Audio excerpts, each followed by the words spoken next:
at that point, I think we should hand over this discussion to all you people who've been listening, mostly to Robert. And I suggest, Robert, do you want to... Sure, now we'll have some real questions. Right? Real questions, yeah. And there are microphones, and anybody there are 4 mics, aren't there? Wishes to ask a question, please put up your hand, and you will... And I'm going to include people at the back if they want to ask questions. Yes. Let's kick off. The gentleman over there with the moustache and the beard. That's right, you. Hello, Robert. Hi. I just wanted to... I'm not hearing you. Sorry, that's the guy I'm pointing at. Oh, okay. Right, go ahead. Sorry, yeah, I wonder what you think about the alleged anti-Semitism problem that Corbyn's Labour... Is that real, in your opinion? You know, nobody is more boring in the world than Jeremy Corbyn. And I've got to tell you, I live in the Middle East, not mercifully in the United Kingdom. I don't know enough about it. I've heard it, of course. And he has constantly, I know, decried anti-Semitism, Labour's history. There's always been a problem in the Labour Party with the far left. And there were several people in the Labour Party who were forced to apologise for tweets they had made, years ago perhaps. But I can't give you a proper answer because I don't know. If I lived in London and investigated all the people involved in both the claims and the counterclaims, I don't know a political party in Europe that hasn't at some point been tainted by anti-Semitism. The problem with the whole question of anti-Semitism is that it is used so shamelessly against the innocent who tell the truth about the Middle East, including Mr. Bob, that it is almost losing its meaning. And that is very dangerous, because as I tell people, there are real anti-Semites out there, and we should all fight them together. But when it is being used against the innocent, who are not racist, it is going to make anti-Semitism respectable.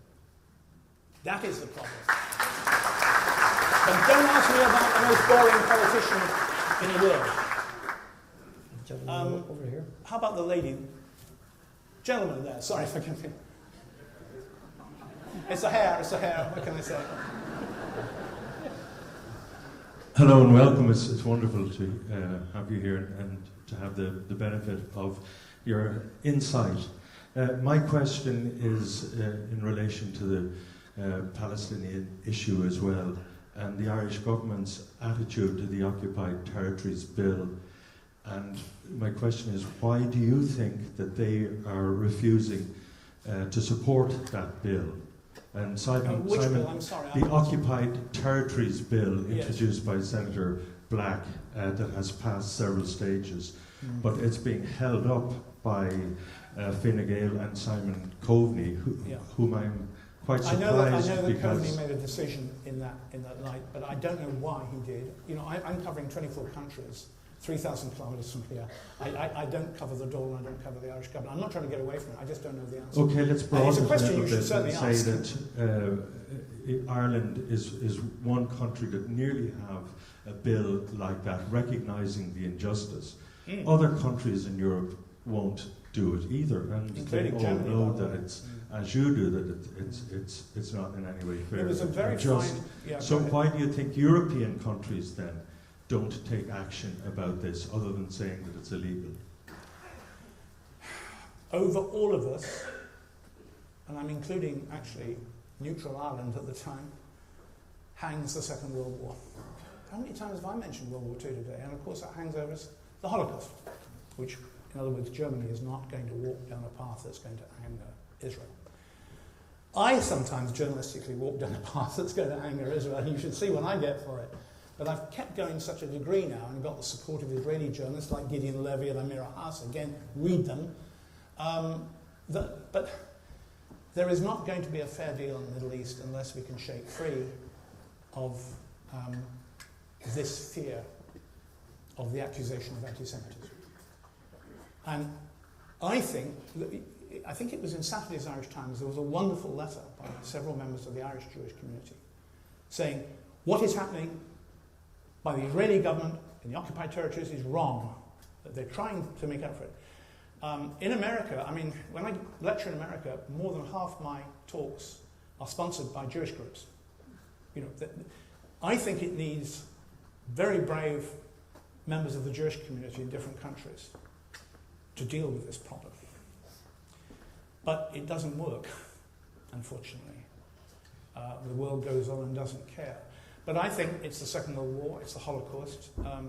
You know, the moment Ireland mentions any kind of Palestinian development as being unfair or against the law, immediately you'll be accused of neutrality, not fighting Nazi Germany, having an IRA movement that tried to support Nazi Germany and set up a Nazi state in Ireland. I mean, I wrote a huge book for my PhD, it's down there. I know all about these accusations. And immediately, I mean, I remember when Lebanese peacekeeping troops in Lebanon prevented an operation by a militia which was controlled by Israel many, many years ago. And immediately, the Jerusalem Post ran a story of the Whiskey Irish, and then did a big piece on the anti-Jewish inflammatory statements in Galway, was it? I think Galway. Yes. Oh, Limerick. Sorry. And you know, as if Ireland had anything to do now in modern Ireland with this. I don't know how you get round this question. You know, when I go to Israel, I do go to Israel. You know, I acknowledge the state of Israel's right to exist. I go through the airport with my passport. One of the things I've noticed over the last 40 years is how steadily the left has crumbled. How few free-speaking Israelis exist. When I go there, I do what every British lefty does. You know, I start off by going to all the liberals I can still find in Israel, and I listen to them and say, well, this is a good guy. You know, this Israel could still exist. But when I get on the bus from Tel Aviv to Jerusalem, all they want to do is get rid of the Palestinians from their eyesight. This is a major problem, and you know, I've been writing 4 chapters on Israel-Palestine for this new book of mine, and I start off with the very first signs of American, European weakness in the face of injustice against the Palestinians, and you can just spot it. But then I went to the United Nations to hunt something down. You know the famous UN Resolution 242 that Israel should withdraw from territories occupied in the recent war. What's very interesting is, of course, the Israelis say, it doesn't say the territories, it only says territories, so we will choose which territories we'll leave. The Palestinians say, obviously it means all of the territories, what else does it mean? I went to the original internal debates in the UN. I went to New York and found that, in fact, it was quite deliberate to leave out the "the." And the Americans insisted on leaving out the "the." Lord Carradine, British, went along with it on the basis that it will be sorted out. Brazil, Yugoslavia, India, at the time, we've got Modi now, all questioned it and said this is wrong, and of course the Russians stepped back from the debate. It was quite deliberate. The French wanted to keep the in. If you look at the French translation, it's les territoires occupés. But of course that's when, it started with Balfour, who wasn't a lord when the declaration was signed, of course, but it followed through. You had Balfour, you had 262, and remember, it was the Arabs who started the 242, sorry. It was the Arabs who started the 67, and that is true. And then you have Trump, or you have George W. Bush, and all, from Clinton to George Bush, George W. Bush, Obama, they all kept stepping back. We believe that the continued building of Israeli settlements is unhelpful to peace. Now Trump wants them all to be fully annexed. It's over. And people keep saying, what will happen if Trump does go? I don't think he is. I think he's going to stay. And if he does stay, and he can't, of course, stand again unless he's Roosevelt, do you really think that America is then going to just go back, okay, let's go back to Obama? It doesn't happen like that. the way governments develop and the power they develop and their refusal to fix wars that have ended is going to continue in more perverse ways unless we can somehow find a new international institution that can supersede the UN. But we only got the UN by having 70 million dead in World War II. And we don't want to go through that again. It's not that I don't believe in humanity and in the ability of human beings to fix things, but we don't have the institutional will and ability to actually try for justice. I'd just like to add to that gentleman's question. Ireland, to its shame, has yet to recognise the Armenian genocide, despite the fact it's been recognised by France, several other European countries, by the House of Congress in the United States. Does Turkish Airways fly very much into Dublin? Not that I know. It does. It does, actually. A lot. Yes, you take it, yeah. Armenian Airways does not, by the way. Look, the Armenian genocide is a subject I'm a specialist on because I spent millions of words writing about it. This was the deliberate destruction of 1.5 million Armenian Christians by the Ottoman Turkish forces in 1915. And it's all true. I know where the mass graves are. I talked originally to the survivors who'd seen the rape of their sisters. All dead now, of course. And I always say, denial of the Armenian genocide is as bad as denial of the Jewish Holocaust. If, for example,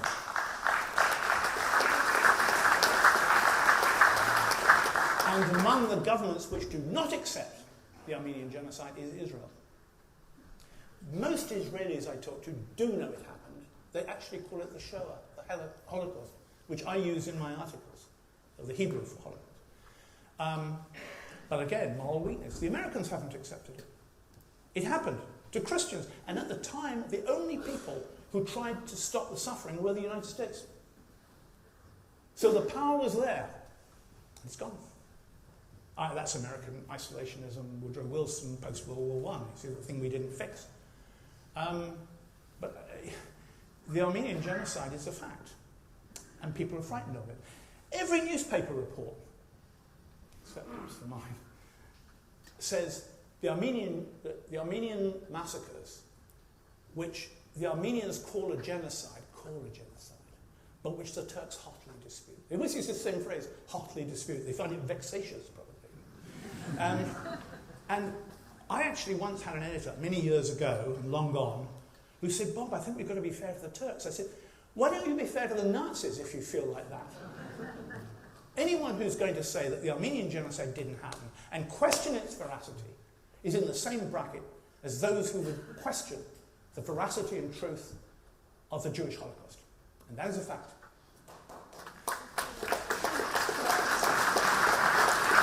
I should add, by the way, that because of my work on the Armenian genocide, I am one of the international members of the International Holocaust Institute in Jerusalem, which is an Israeli institution.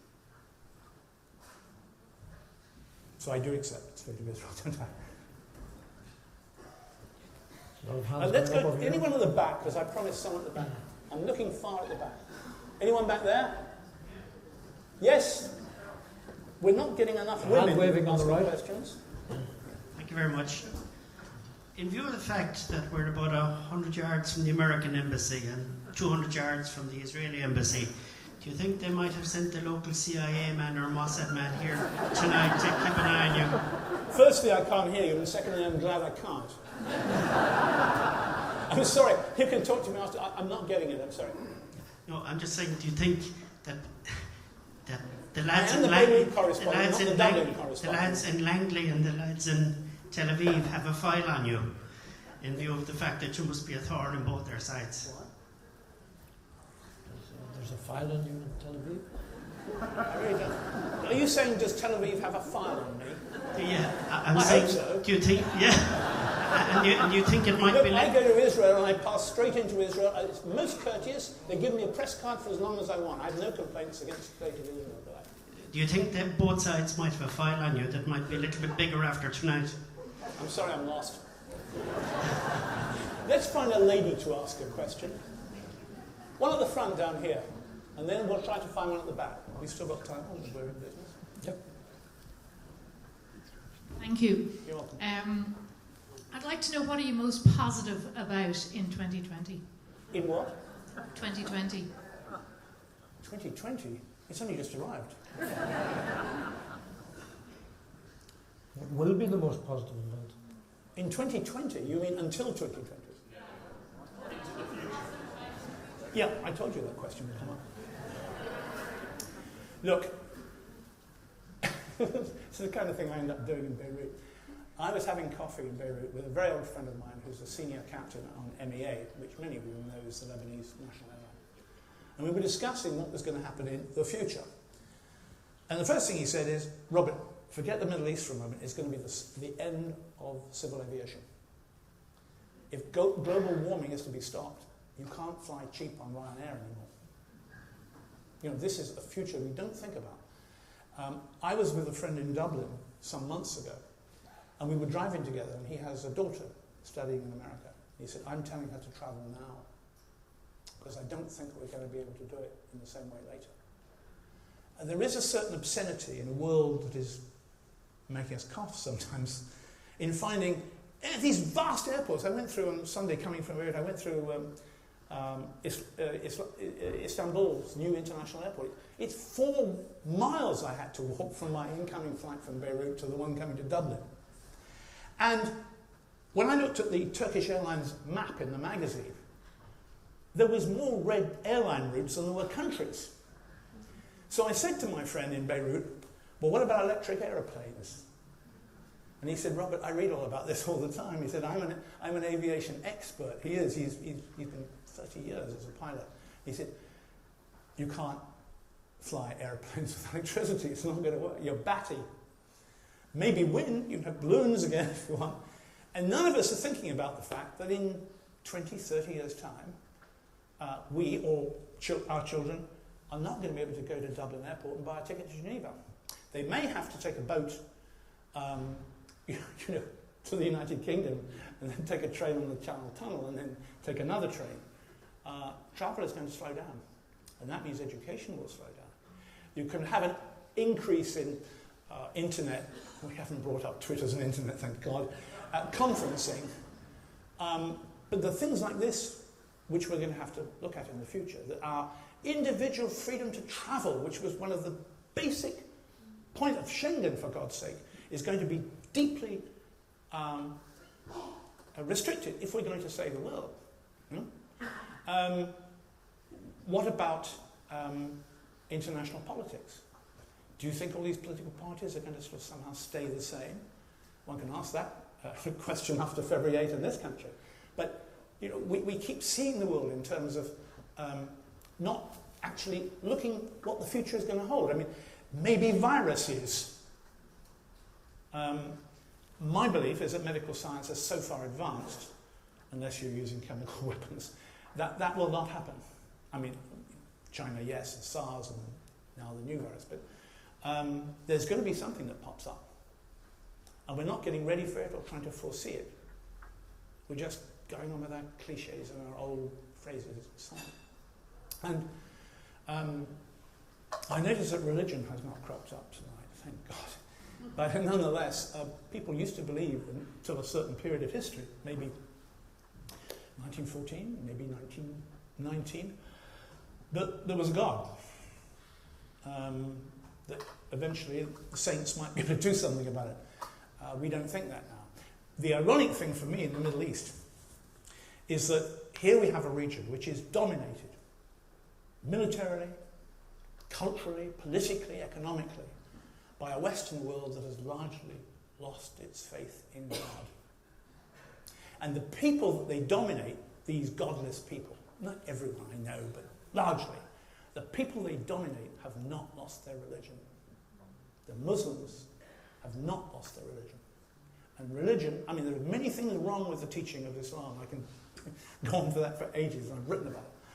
But in the Middle East, in my neighbours' homes, I live in the Muslim part of Beirut, Islam dominates their lives, their marriages, their food, the way they speak to each other, relations between men and women. And the question, and I put this cruelly to Muslim friends in various countries, including Syria and Iraq, how come a people who have kept their religion have been totally dominated by a people who have lost their religion? And if any of you can answer that question, you may be getting near an answer to the future. Is there a lady at the back as opposed to... Can you find a lady at the back? I'm tired of all these men. Jane, can you see one? Right, there she is. Hello. Oh. Who do you think can stop Trump in the coming election? What? Who do you think can stop Trump? Who can stop Trump? Do you want him to stop? I mean, Trump has so...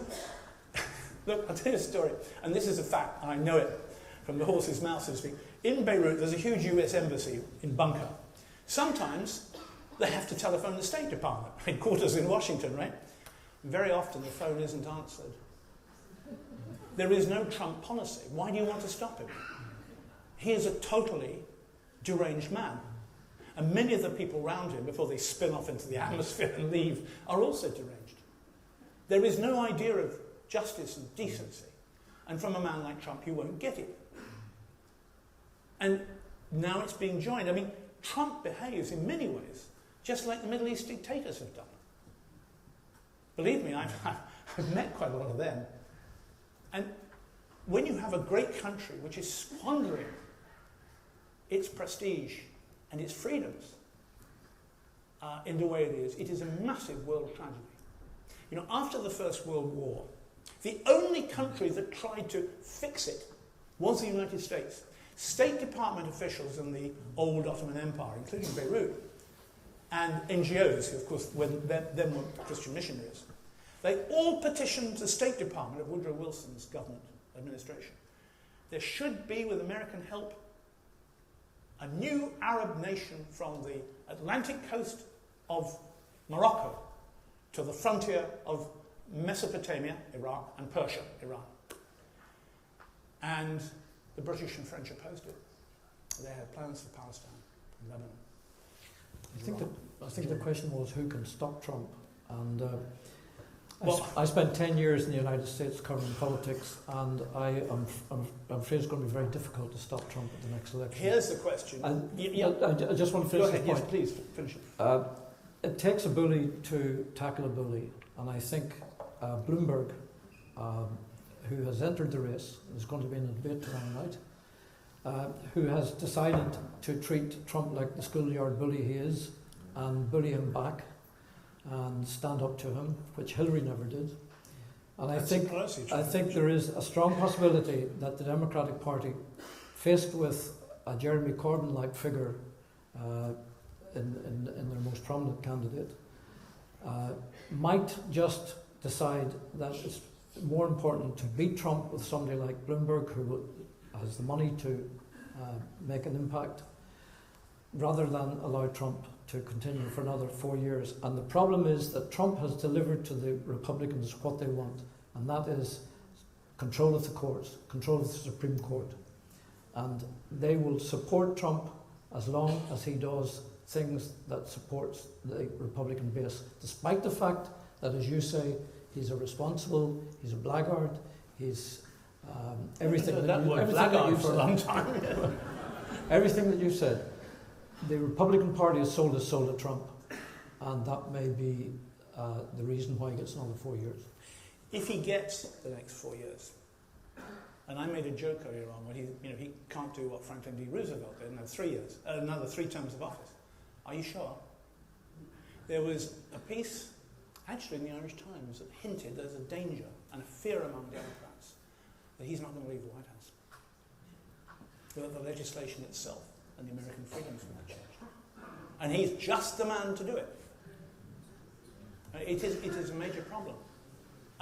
The problem I have when I go to the States is I meet Trumpists, and I find them incomprehensible, and they find me incomprehensible, thank God. But I don't know where the button is to switch it round. to say, hold on, look, you know, this is the most educated country. You only have a country with Harvard, for God's sakes. You know, when you have a country with Columbia, we should expect better than this. And as I say, there was a moment after the First War when the Americans, and in trying to save the lives of Armenians, America was a great power for good. Why is it even now that among really the best and only good university institutions in the Middle East are American? I live right next to the campus of the American University of Beirut. It's one of the best in the world. It's American, with American money, of course funded by Lebanese Americans and so on. Why is it that the only really free university in Cairo now is the American University of Cairo? You know, these here we go, education. But American politics has been so corrupted for so many years that the basic systems of education, democracy, and so on, you know, we're talking about lobbyists and we know what they do, I think has put America into a very serious, difficult political state.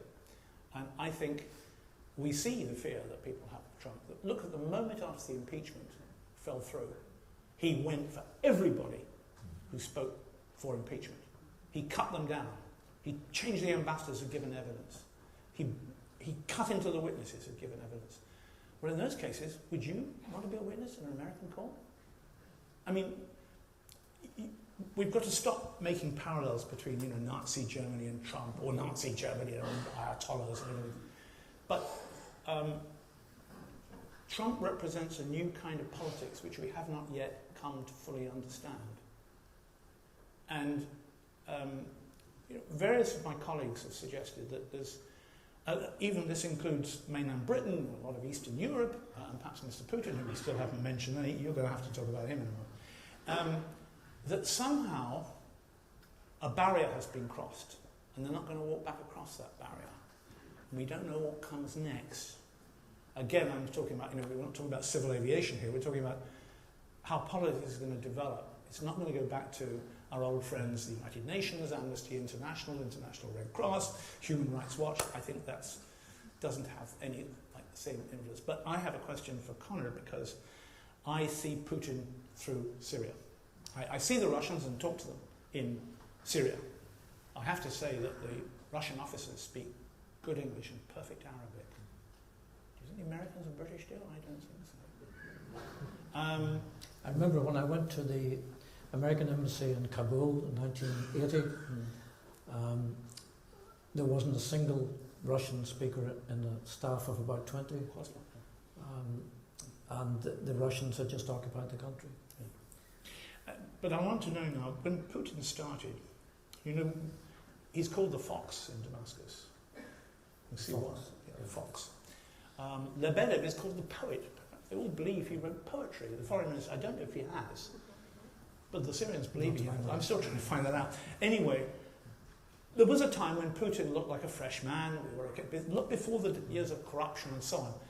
I don't think, by the way, he sent Russian forces to Syria because he wanted to keep the Tartus warm or poor. He would have done a deal with ISIS if they'd reached the Mediterranean, you know. I think it's part of Putin's idea that he must restore the greatness of Russia. And he has, by supporting Syria. Putin has brought in Iran. He can visit Iran when he wants. Because of their fear of Putin, he can go to Saudi Arabia. He can go to Israel, his close friend. Israeli government sends its senior ministers to Moscow. He's done that. When he went to Cairo, he was taken to a Verdi opera in person by Sisi, my favourite dictator, according to Mr. Trump. When you see how people, they question Putin, they're not stupid in the Arab world, you know. We often end up trying to tell them their own history because we think they are stupid. But what I don't know is where, I know how he has reconfigured power in Moscow, but I don't believe there's going to be a Russian Tsarist army invading Eastern Europe. I don't think Russia wants to go to war. I'm not sure about a lot of other countries in the region, but what is the future of Putin in Russia? Putin has just secured his future by That's right, yeah. Sacking his government and proposing that Russia should have a new constitution. And under that new constitution, it may allow him to continue as president or prime minister of Russia when his term ends quite shortly. Putin is in hock to the oligarchs and to the people that he has enriched and corrupted. He cannot stand down from office. Always remember that when Putin was appointed by Yeltsin, it was a deal between two corrupt. Well, Yeltsin was very corrupt at the time. His family had been corrupted. And one thing Yeltsin feared was that when he stepped down from office, that he would be held to account for the corruption of his family. And he did a deal with Putin, who was head of the KGB at the time. And always remember that Putin is a KGB man and sees the world through the eyes of the Russian Secret Service and through the eyes of a Cold War warrior. And he did a deal that he would not prosecute Yeltsin, and that's why Yeltsin elevated him to the presidency. And he now faces the same problem in that he has to make sure if there is a successor, it'll be somebody who will ensure that he will not suffer the consequences of what he has been doing and the kleptocracy that he has been in charge of for the last 15 or so years. I'm going to bring a light note to this. A considerable number of years ago, I wrote a semi-humorous piece in The Independent saying, as a journalist, there are three people I would like to interview. Mussolini, Conrad Black, and Vladimir Putin. Obviously, Mussolini was a problem for reasons we know. Conrad Black loathed and loathes me, so that's out of the question. And on the foreign desk, and we're talking 20 years ago, 19 years ago, and all the personnel at that time have now gone, they received a phone call from the Russian embassy in London.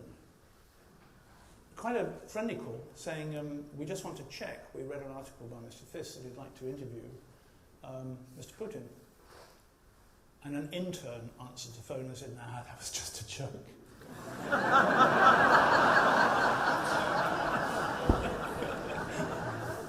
Sometimes you don't get the story, you know.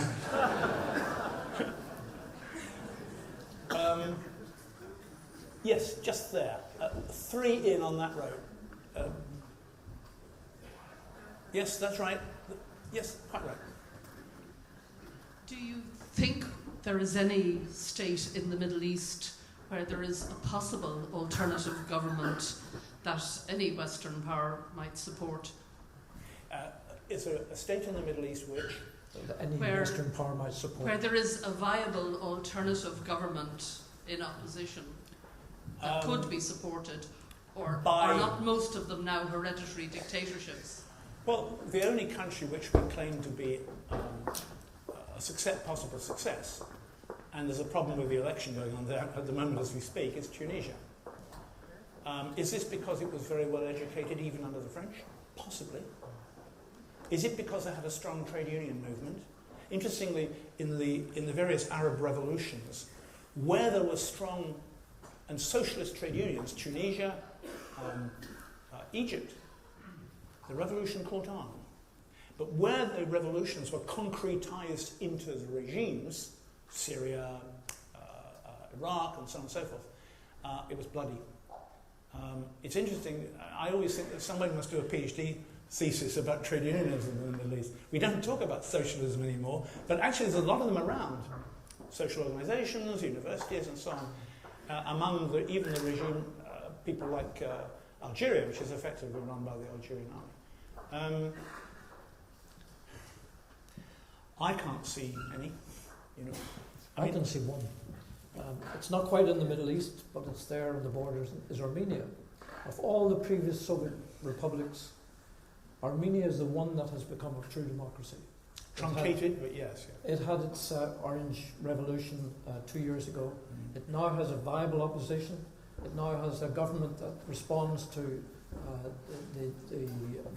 the opposition, and there will be proper elections there. I have to say I travel to Armenia occasionally. My wife is Armenian, so I have a stake in this, the dog in this fight.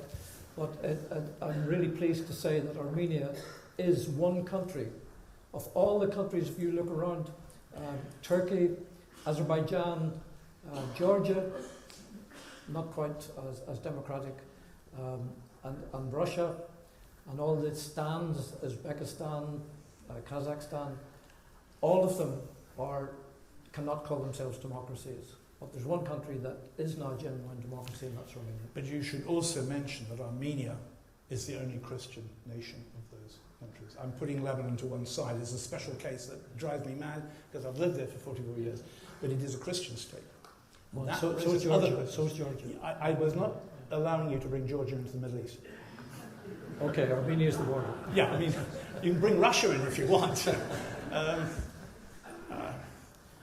Look, you know, it leads on to another question, which is your question about Muslim states and so on, is can you transform a Muslim state which has the Sharia law in its constitution, even if it's not in its justice ministry?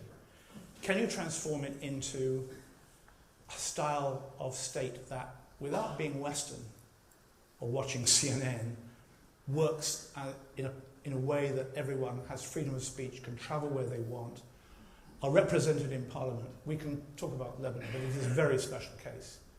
And I was, my wife and I attended a lecture in Beirut about 3 years ago by Tarif al-Halidi, who was a professor of Islamic scholarship at the American University. And he's written, actually, a unique book about all the Muslim stories about Jesus. You know, Jesus and Mary do appear in the Quran. And there are even miracles, so they look a bit weird to the ones which we're more used to from school. But he said his title of his lecture in West Beirut was, and I thought this was very brave, "Does Islam Need a Martin Luther?" Ouch. I said when I read it. So of course we turned up. 36 people attended, 34 without me and my wife.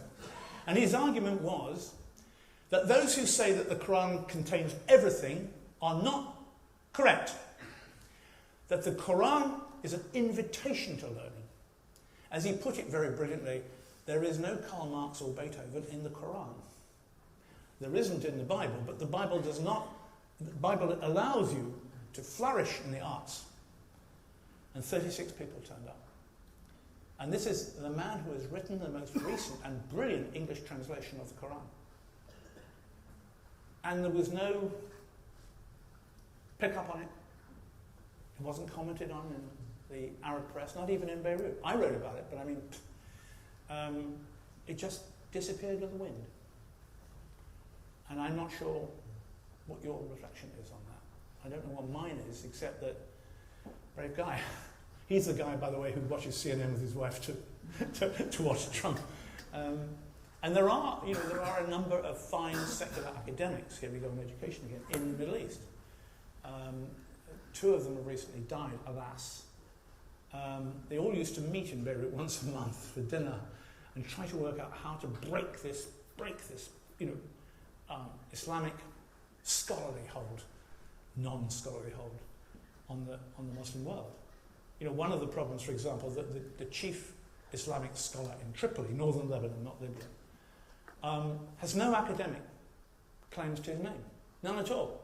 He's not a judiciary, he doesn't have judicial scholarship at all. How come this vast part of the world allows, let's bring this up, what is called obscenely honour killing? You know, the deliberate killing of young women for allegedly having affairs or acting in an inappropriate or wicked way, and they're killed by their own families. You know, in Pakistan, I went to Pakistan, I went to Turkey, Kurdistan, Gaza, Amman, and Cairo. It's a big chapter in my next book.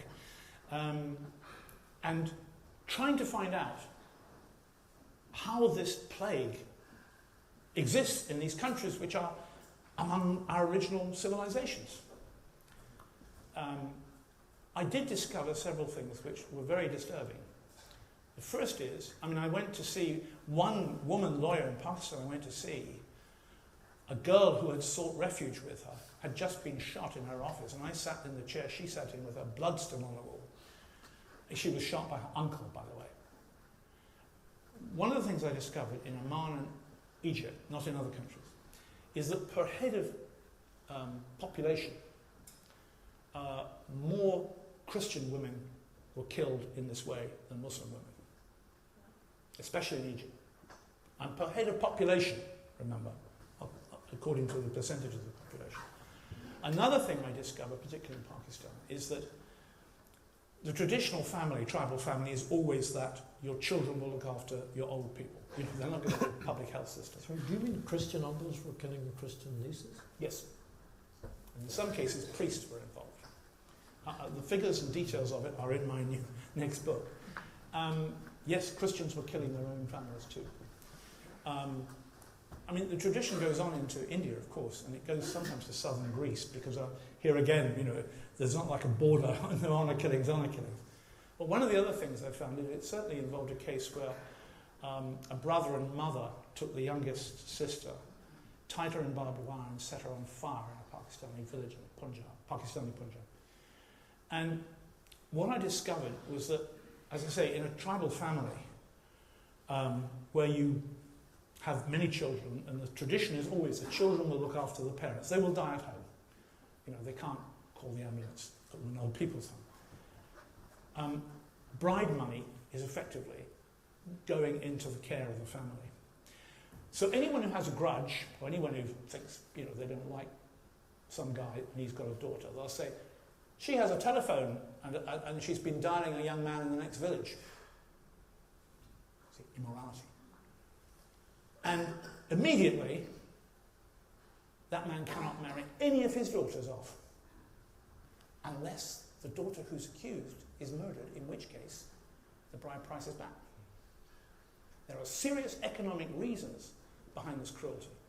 But you will not find, with the exception of a few brave newspapers in Beirut, including the Christian Lebanese Maronite newspaper L'Orient Le Jour, you will find no discussion, no reporting of this. Now it is so common that it becomes a blurb, a little side column, even in a Western newspaper. Like, here go these Muslims again. This is a question that, you know, people don't ask anymore. Again, there was a time when it was a big, I hate the word issue. It was, in the real sense of the word, it was a major issue. Now we don't care anymore. It happens, you know. Just as Trump thinks that every Muslim is called Muhammad. I have to tell you, an anecdote is real, because often on my mobile phone, I've met, I must have met, 2,000 Mohammeds in 44 years in the Middle East. And my mobile phone will go as I'm driving into Beirut. Mr. Robert? Yes, it's Mohammed. I say, can you give me just a hint? Trump would believe that story. It's true. Now, look, there are so many aspects, even cruelty towards women in general, in the Middle East, which are not being addressed.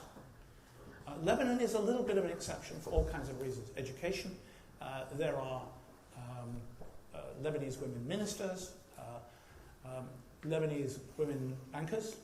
They'll probably be leaving pretty soon from Lebanon. And there are Lebanese women prominent in education. So Lebanon is an exception, but it's also perhaps the most educated Arab country in the Middle East. There you go. You see? Palestinians in Gaza have a terrible record of honour killing. You know, they're not all in the White Book. You want to talk about Lebanon? You know that? Oh, there's the guy who wants to talk. Change of subject. Oh, thank God. Still in the Middle East. Oh dear. Could you comment on the assassination of Qasem Soleimani and its significance, and the ongoing standoff between, the US's obsession with Iran? Yeah, look, the problem with Soleimani for me is that I 3 times almost got him for an interview, and now I'm too late. Look, I think he was the creature of Iranian propaganda for you to believe. He was a terrible military leader. He took lots of risks with his life, and that made him very popular among the Hezbollah in Lebanon, and Syria and so on, and in Iraq. But he failed in almost everything he did. I was told by very Islamic military sources in Syria that a lot of Iranian militia were very happy to see him go. I mean, they would have preferred he'd gone in old age to his bed and died. And that, we immediately saw the new commander, didn't we? Remember that? So I don't think he was the guy he was cracked up to be. That's not an excuse for trying to kill him. But look, you see, again, I'm sorry to deviate, we now have this tradition of being allowed to targeted kill people. The Israelis have been doing it for decades in Gaza. It's now okay to kill your enemy with a missile. I always keep saying, well, when are we going to see the first American general in such danger? That'll be a crime against humanity, of course. But the point I'm making is that we've now set up a new series of precedents which we can follow for the future. I notice the BBC always refer now to that assassination as a targeted killing. I call it a murder. Of course it's a murder. But if you can accept that a sovereign state, the United States, can kill a military leader of another sovereign state while he's on state business in Iraq, then the door is open, you see? Another little wall is cracked. Another precedent has been set. I'm just trying to sort of show you. I'm not pessimistic, because if I was, I would have gone mad or left the Middle East. But I don't have a lot of good news to impart, except you still find many, many young people who demand non-sectarian, educated state. Yeah, sure. Look, can you give this gentleman a mic? Have you got? Yeah.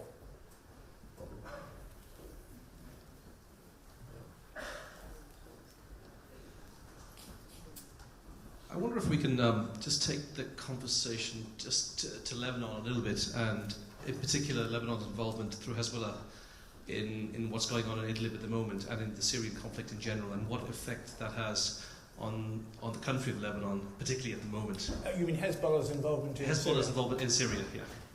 And its impact on Lebanon right now and ongoing. Look, all that matters, as far as Hezbollah is concerned, is its support, sometimes not terribly willing, among the Shiite community, which is the largest of the Lebanese minorities. There's no community in Lebanon yet which has a total majority,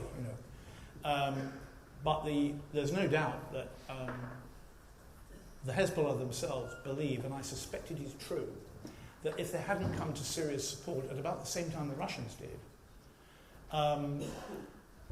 ISIS would have been on the main highway between Beirut and Tripoli and Sidon. Remember, they got across the Lebanese border, north of Baalbek. I actually saw their flags there. And when I went to the other side, Syria, I was sitting on the floor having orange juice with the Hezbollah commander with a load of ISIS guys dead on the hillside behind him. The Syrians were with them. ISIS very, very nearly cut seriously into Lebanon.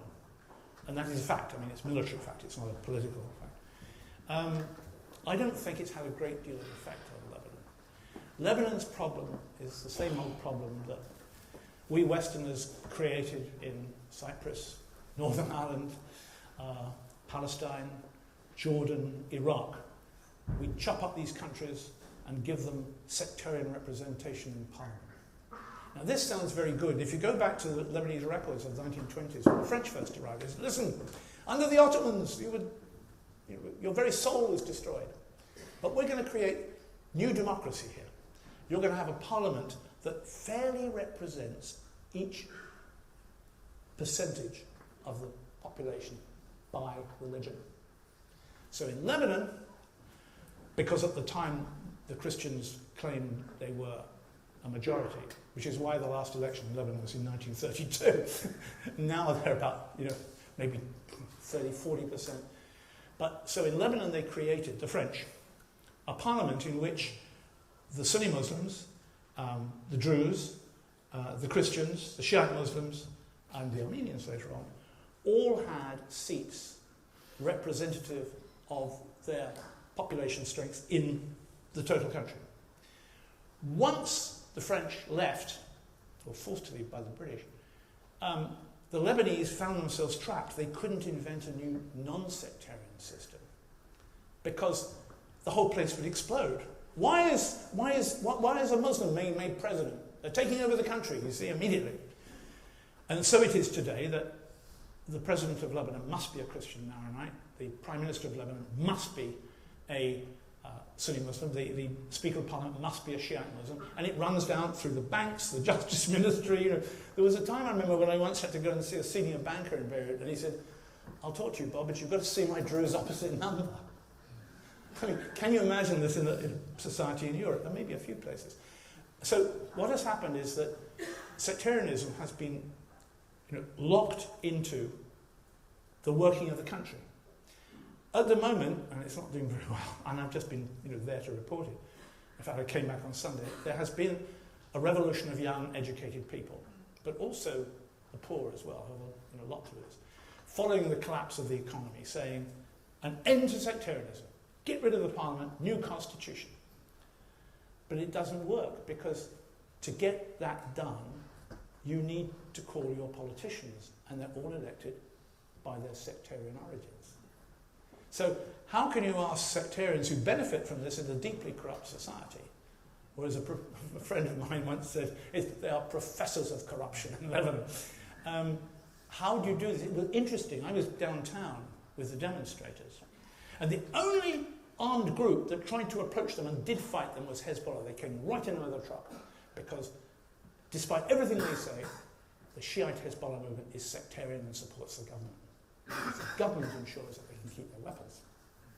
It's a kind of, I mean, if you study Lebanon for about 100 years, you might understand it. And I've only been there for 44. But you see, the problem here is that that's the cancer of sectarianism. And remember, we introduced it in Belfast, Palestine, the French, of course, Lebanon, the French, Syria too, is that once you institute sectarianism, it's like a cancer. It's very difficult to get rid of. And so what you have in Lebanon is an immensely talented country, including the Hezbollah. I think they're the best intelligence security organization in the Arab world. More than Israel, which is why the Israelis are so frightened. And you have this talented population, educated population. You've got mountains with snow on, crusader castles, Roman temples, wonderful food. And it's a bit like a Rolls Royce, which has got leather seats, a cocktail cabinet in the back, air conditioning, and square wheels. It doesn't work. And this means that the Hezbollah will have the freedom to do what it wants, because now the Hezbollah's support is given to them by the president, Michel Aoun, and by his son-in-law, let's not talk of nepotism, who happens to be the foreign minister. Right? Now, Wali Jumlat, the Druze leader, representative of perhaps 6% of the population, called yesterday for the resignation of the president. But actually, if you want to cut down the sectarian system in Lebanon, maybe you should chip away at the edges first. Maybe you say, okay, we'll have a new presidential system in which anyone can be the president. We'll get round to the prime minister later. Taif, a conference I won't go into now, which basically ended the civil war, tried to do that. And it tinkered around with it. And it gave the Shiites a few more seats in parliament, the Sunnis a bit less, and the Christians cut down, but the Christians could still be the president. You see, here you're playing. You may have to do this soon in Ireland, by the way. And it didn't change anything. Once you have sectarianism, it's there. It's like a checkpoint. It doesn't matter who controls the checkpoint. That checkpoint will always be there. International frontiers rarely change. The armies controlling them, or the countries within them may, but the front is still there. And I'm not sure how you deal with this situation in a place like Lebanon. You know, we all live with the sectarian system. I know that when I go to have my residence card renewed, I'm going to have to deal with a Maronite, a Sunni, and a Shiite. And I do. I play the game because I want my residence card. And they're all very friendly, and we have cups of tea and so on. But can you imagine this in a modern European state? But again, you see, we can't expect them all to want to be Europeans. They're Lebanon. Best I can do to answer your question. I'm getting a signal here that we're running out of time. I think I'm pleased to hear it. I think maybe take one more question over Sure. there. This man in the blue shirt. Thanks. Just out of interest, the Americans' indifference to the Middle East, do you think that's predicated by its energy independence? American indifference to the Middle East and countries there? Is it predicated by its energy? Indifference. Yeah. Towards, like there's a bit of a in vacuum. In terms of bombing, by the way, they're not indifferent at all. You should have a look at Mosul and Raqqa at the moment. Yeah, but its policies towards the Middle East. Yeah. Is it due to its energy independence? And the fact that it doesn't import as much oil as it used to. Are you getting this question? Not quite. No. Can you America's energy independence? Yeah. Yeah, so it doesn't import oil from the Middle East Oh, as I it used see. to? It's like civil aviation, isn't it? How long are we going to need oil from the Middle East? Look, America has wrapped up the oil market, and it did so decades ago. It's even grabbed Syria's oil market, hasn't it? And oil runs the Middle East. Of course it does. I mean, do you really think that the 82nd Airborne would have gone to Mosul if the gross national product of Iraq was in beetroots or carrots? I don't think so. I think we should wrap it up soon. I just want to make a point. One of the most depressing things I heard in the last few weeks was when Trump introduced his plan for the Middle East was a comment by Jared Kushner. Let's not talk about history. And I think from listening to Robert tonight, we have a very good idea of how important a knowledge of history is in